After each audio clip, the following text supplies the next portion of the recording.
एक गांव के बाहर बहुत ही ज्यादा बड़ा घना जंगल था और उस जंगल में बहुत से शेर रहते थे। जंगल के पास जो गांव था, उस गांव में बहुत से सुंदर सुंदर बच्चे रहते थे अपने परिवारों के साथ। गांव के लोगों को शेरों का बहुत ही डर था। एक बार, बेटा, अकेले बाहर घूमने मत जा। तूने सुना नहीं, पास वाले जंगल में बहुत से शेर रहते हैं। ठीक है माँ, अकेले नहीं जाता मैं कहीं भी। हम सब दोस्त मिलकर ही पार्क में खेलने जाते हैं। अरे ओ रामा की मम्मी, घर पर हो क्या? हाँ दीदी, अंदर ही बैठी हूँ, आ जाओ। तुझे पता है, कालू के पापा कह रहे थे कि पास वाले जंगल में अब शेर बहुत कम दिखाई देते हैं। हाँ, कम तो दिखाई ही देंगे। धीरे धीरे लोग जंगल को काट काट के खत्म भी तो कर रहे हैं। भले ही शेर चले गए हैं, लेकिन ये है तो गलत ही। जंगल को खत्म करना नहीं चाहिए। अब हम कर भी क्या सकते हैं। चलो मैं चलती हूँ, कालू के पापा को काम की तलाश में दूसरे गांव जाना है। कालू की माँ, मैं जा रहा हूँ। 2 दिन लग जाएंगे मुझे लौटने में। ठीक है, ध्यान से जाना। अगर जंगल के रास्ते से और कोई ना जा रहा हो तो तुम भी मत जाना अकेले। आज तो जंगल में कोई दिखाई नहीं दे रहा है। कालू की माँ ने मना तो किया था कि अकेले मत जाना, लेकिन मुझे देर हो रही है। साइकिल तेज चलाता हूँ और जल्दी से इस जंगल से निकल जाता हूँ। इन इंसानों ने धीरे धीरे करके पूरा जंगल उजाड़ दिया। मेरे सारे साथी जंगल छोड़कर चले गए और कई साथी जंगल उजड़ने की वजह से मर भी गए। लेकिन मैं अपने सभी दोस्तों का इन इंसानों से बदला लेकर ही रहूंगा। मैं अभी अपने शेर के रूप में आकर इस आदमी को खत्म करता हूँ। शेर बहुत ही गुस्से में होता है। इच्छाधारी शेर ने कभी किसी को नुकसान नहीं पहुंचाया, अपनी शक्तियों का कभी भी गलत इस्तेमाल नहीं किया। लेकिन अब शेर अपने दोस्तों को खो देने की वजह से इंसानों को रूप बदलकर या तो खा जाता है या मार डालता है, और उसका पहला शिकार होता है कालू के पापा। बेटा, तेरे पापा को आज 3 दिन हो गए हैं। ना तो उनका कोई पता है और ना ही कोई खबर मिली है अभी तक।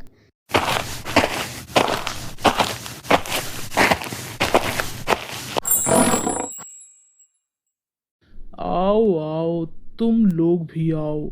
लगाओ जंगल पर पहरा। सर, ये क्या हो रहा है? मैंने सुना है जंगल पर पुलिस पहरा देगी। जी हाँ, सही सुना है तुमने। यहाँ जंगल में एक शेर है, बहुत खतरनाक है। कल ही एक इंसान की बॉडी मिली है।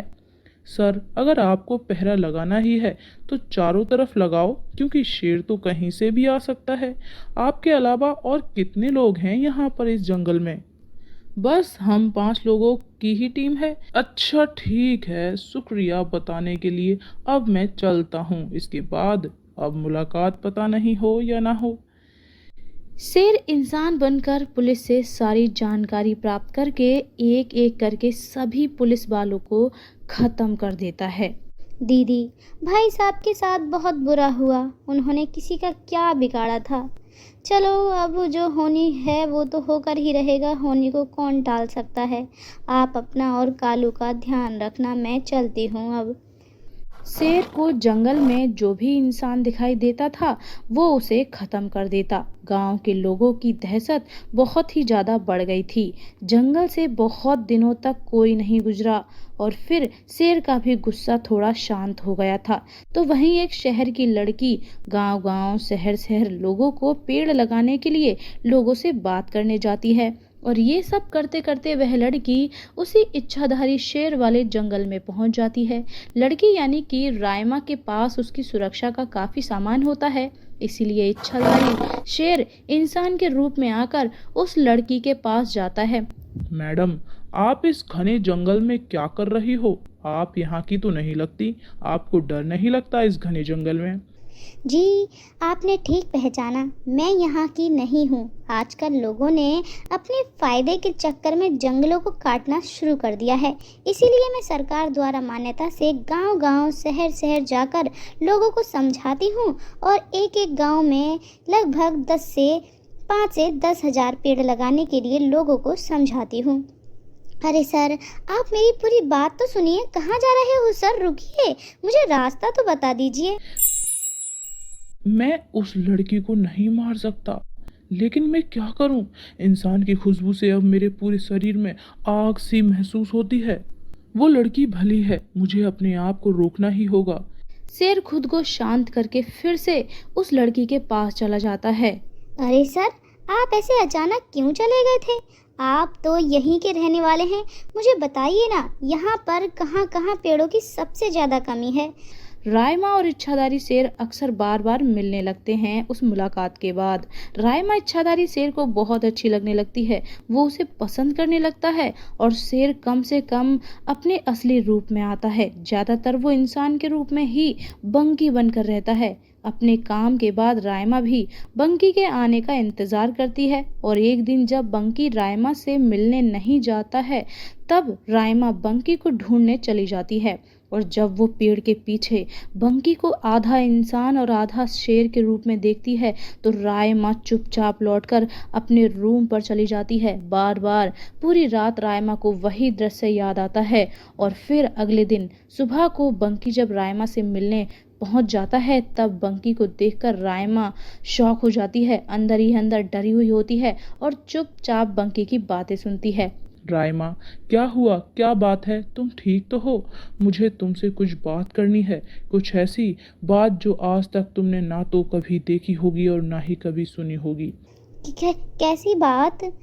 रायमा, मैं कोई साधारण इंसान नहीं हूँ, मैं बुरा नहीं था। वहाँ कभी बहुत घना जंगल हुआ करता था, लेकिन यहाँ के लोगों ने सारा जंगल उजाड़ दिया। बंकी अपनी पूरी सच्चाई रायमा को बता देता है। बंकी, तुम्हारे साथ सच में बहुत गलत हुआ। क्या तुम मुझे भी मार डालोगे? नहीं नहीं रायमा, मैं इतना भी बुरा नहीं हूँ। तुम डरो मत, मैं तुम्हें कुछ नहीं करूँगा, क्योंकि मैं तुमसे बहुत प्यार करता हूँ। तुम चाहो तो मुझसे नफरत कर सकती हो, मुझे छोड़ सकती हो। मैं वादा करता हूँ, आज के बाद कभी किसी को मेरी वजह से नुकसान नहीं पहुँचेगा।